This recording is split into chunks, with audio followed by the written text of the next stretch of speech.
Wabarakatuh. Nah, kembali lagi dengan saya Denny Pratama Muharram, NIM 1807026, nomor absen 17 dari kelas PGSD Penjas 5C. Nah, pada kesempatan kali ini saya akan membahas tentang hipotermia atau pendinginan. Nah, hipotermia tersebut yaitu hilangnya suhu panas dari tubuh sampai kurang lebih 35 derajat Celcius, atau si tubuh tersebut tidak bisa memproduksi panas melebihi apa yang panas yang dikeluarkan oleh tubuh itu sendiri. Nah, ada beberapa faktor yang bisa mempengaruhi hipotermia. Yang pertama yaitu karena faktor kesehatan, itu faktor suhu, faktor angin dan air, dan juga karena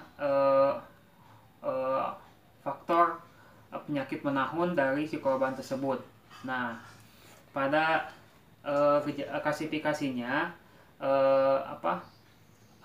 hipotermia dapat dibagi menjadi tiga. Yang pertama itu hipotermia hipotermia kronis, hipotermia akut, dan hipotermia karena kelelahan. Yang pertama, hipotermia karena kelelahan biasanya dialami oleh para pendaki gunung ya, karena mereka kelelahan dan juga cuaca dingin mengakibatkan tubuh mereka menjadi lemah dan gampang terserang dari hipotermia itu sendiri. Nah, selanjutnya itu hipotermia akut. Hipotermia akut terjadi karena penurunan suhu tubuh secara tiba-tiba. Itu terjadi karena misalkan ada kecelakaan di kapal yang menyebabkan si korban tersebut harus berada di laut secara lama. Nah, yang selanjutnya itu hipotermia kronis biasanya diakibatkan oleh faktor usia. Nah, karena usia seorang itu akan bertambah dan kebutuhan imun tubuh itu akan berkurang, maka kekebalan tubuh juga akan menurun sehingga dapat terserang hipotermia. Dan juga keadaan lingkungan di mana si korban tersebut berada di dataran tinggi. Nah, selanjutnya untuk gejala dari hipotermia tersebut dapat dibagi dua, yaitu hipotermia ringan dan hipotermia berat, dan hipotermia sedang dan hipotermia kronis. Yang pertama, hipotermia sedang, yaitu biasanya yang pertama itu ciri-cirinya itu menggigil, kulit menjadi kemerahan. Yang kedua itu napas cepat dan jadi lemah. Yang selanjutnya itu pupil mata membesar dan respon berkurang. Nah, selanjutnya untuk hipotermia berat itu si badan kurang merespon, tidak menggigil, hanya diam. Terus kulit menjadi beku dan sangat dingin.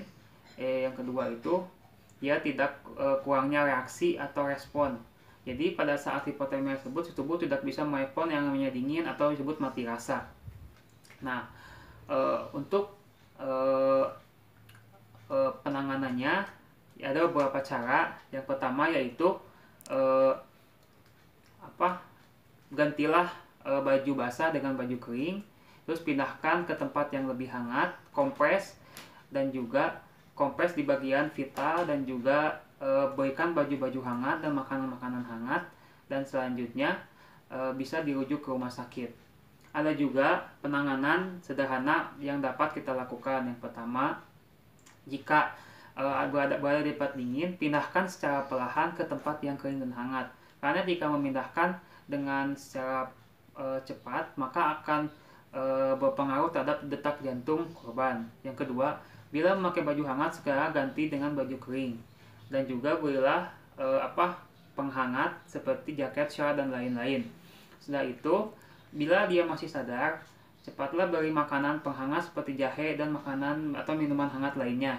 Yang selanjutnya yaitu kompres di bagian selangkangan dan juga leher dan tengkuk leher.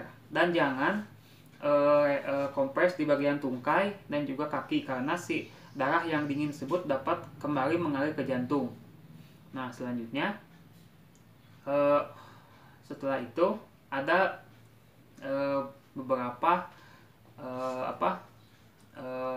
komplikasi akibat hipotermia. Jadi hipotermia tersebut juga bisa menyebabkan kerusakan terhadap tubuh kita.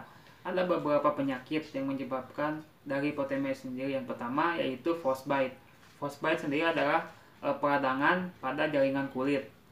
Contohnya itu seperti kulit tersebut dapat menjadi kebiruan. Nah, yang kedua yaitu ada Transport sendiri itu karena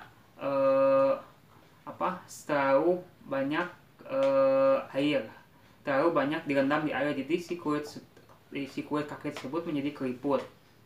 Yang selanjutnya yaitu ada chilblains. Chilblains sendiri itu seperti luka bakar atau kemerahan di kulit, itu terjadi karena kerusakan jaringan saraf atau kerusakan pembuluh darah di bagian tubuh. Nah, yang selanjutnya yaitu yang paling parah itu gangren. Gangren itu kerusakan jaringan. Jadi saking bekunya, jaringan tersebut menjadi kering dan bisa terlepas dengan sendirinya. Jika terserang gangren tersebut, maka harus cepat-cepat diamputasi karena si gangren tersebut bisa menyebar ke bagian tubuh yang lainnya. Nah, untuk penanganannya, untuk pencegahannya, kita bisa melakukan beberapa hal. Yang pertama, pastikan kita membawa perlengkapan yang baik pada saat kita akan bepergian, maupun ke gunung atau ke luar rumah, baik itu jaket, shawl, dan baju hangat lainnya. Jangan biasakan memakai baju basah karena itu dapat menyebabkan hipotermia. Yang selanjutnya yaitu pastikan kesehatan kita baik sebelum kita keluar rumah. Yang selanjutnya, jika suhu dingin, kita dapat menggerak-gerakkan badan kita atau membuat perapian untuk dapat menghangatkan badan. Nah, mungkin segitu saja penjelasan dari saya. Mohon maaf apabila ada kesalahan. Wabillahi taufiq wal hidayah. Wassalamualaikum warahmatullahi wabarakatuh.